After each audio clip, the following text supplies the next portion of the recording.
What's going on, everybody? It's Jeff here. Welcome back to the channel. All right, AMC a week ahead. GameStop stock split to take effect close of the 21st. So as of the 22nd, GameStop will be trading somewhere around the $35 range, depending on when it closes. Going to talk about how this could potentially affect GameStop moving forward, which in turn obviously relates to AMC as they are going to move off sentiment.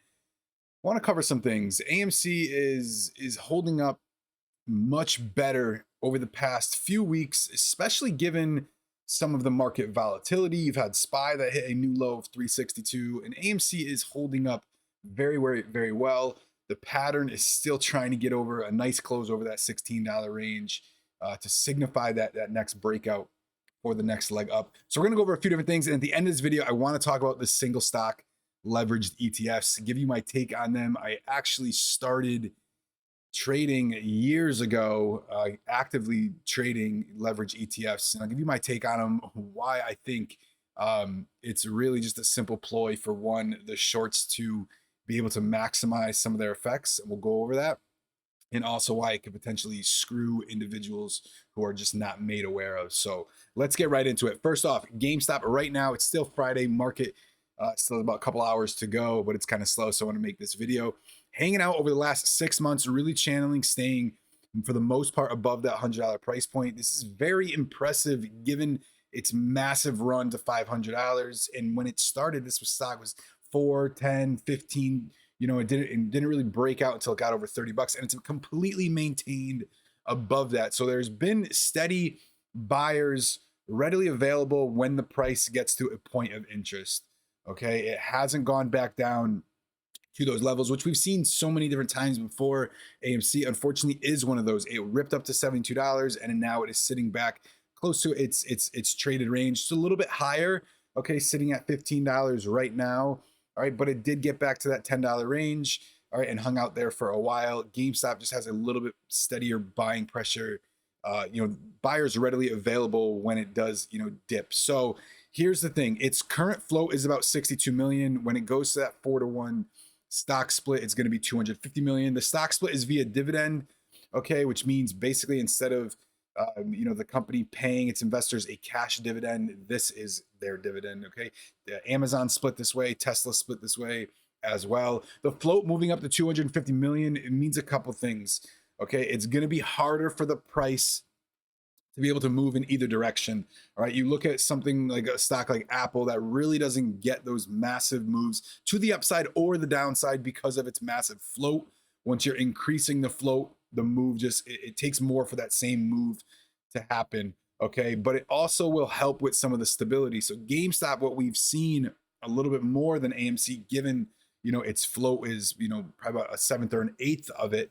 Okay, is that it did have those crazy volatile low volume spikes. You see a lot of those happen, in what you call small caps, okay, which floats that are even lower. So that should start to steady out just a little bit.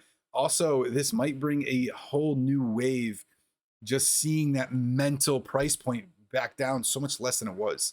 Even though people that are holding GameStop are going to have, if you have 100 shares, well, now you're going to have 400 shares, but people that are not involved with this, even some, heavy retail traders who might have just gotten over the mania. And I'm not talking about anybody that's holding. I'm just talking about the consistent retail traders that, only look at charts. They're not involved with anything else.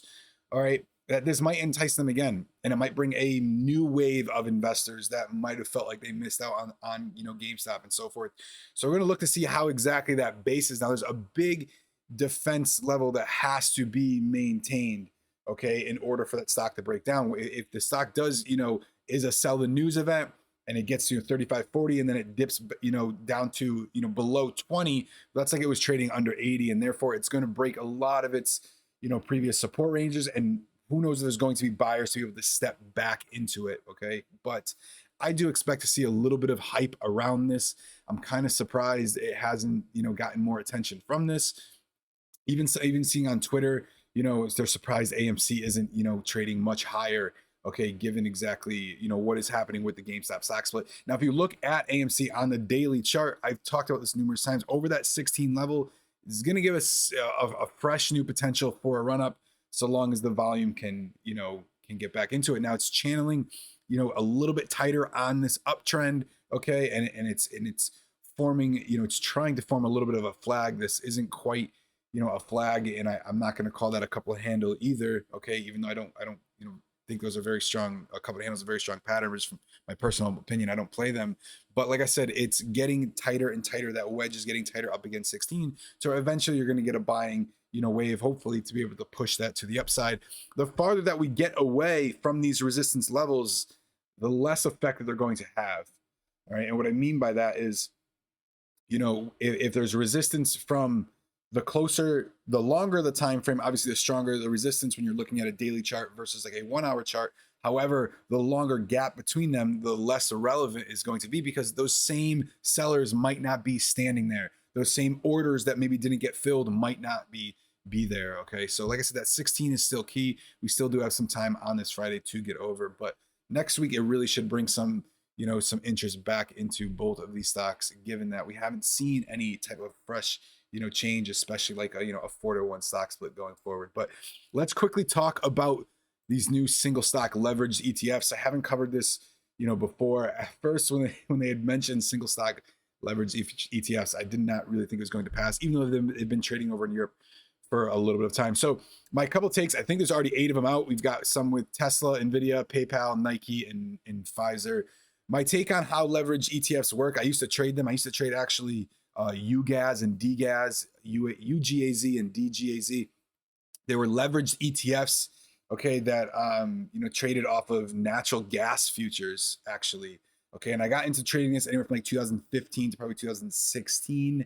When I was day trading it, there was just a lot of volatility inside those. They're no longer listed.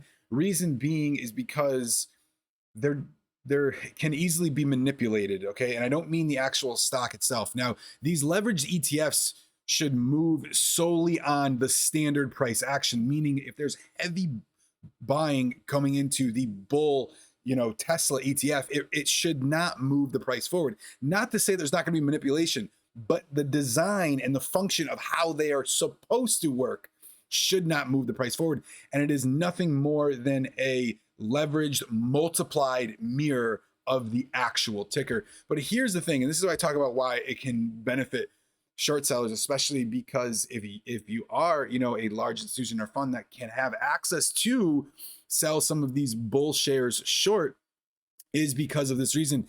They are naturally decaying. Okay, that's how these ETFs work. Now, if you look at a leveraged ETF like SPXL, which is an S&P 500 bull ETF, there's a reason why, okay, these bull ETFs are not available, okay, for 401ks, is because naturally they decay over time. Now, when the stock price moves down, like when the entire market moves down, okay, obviously it's multiplied. As you can see, we're sitting here, we got to a low of 58 from a high of 147. That's like about a 60% drop. Clearly the S&P 500 has not dropped 60%, but naturally they don't recover.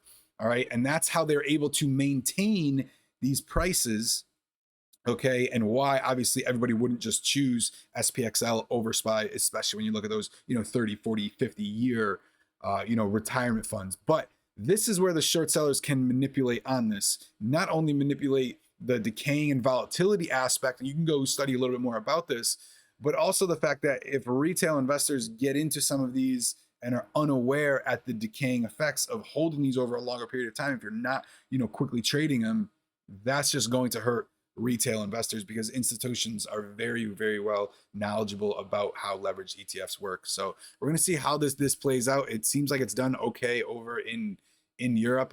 It does show, this Investopedia article does show, obviously, FINRA's, natural concerns over this, okay, and how the regulatory framework really isn't designed to be able to address some of the concerns for these complex, products and options. So it'll be interesting to see how this goes. I do think this is a bit of an overlook from the SEC, especially because we're still in a volatile market, okay, but we're clearly not in a really healthy market as of right now, not just from a manipulation standpoint, but because you're looking at all the macros like we've covered numerous times on this channel. All right, and clearly we are inside of a bear market as of right now. So Guys, that's it for this video. Excited for next week. See you in the next one.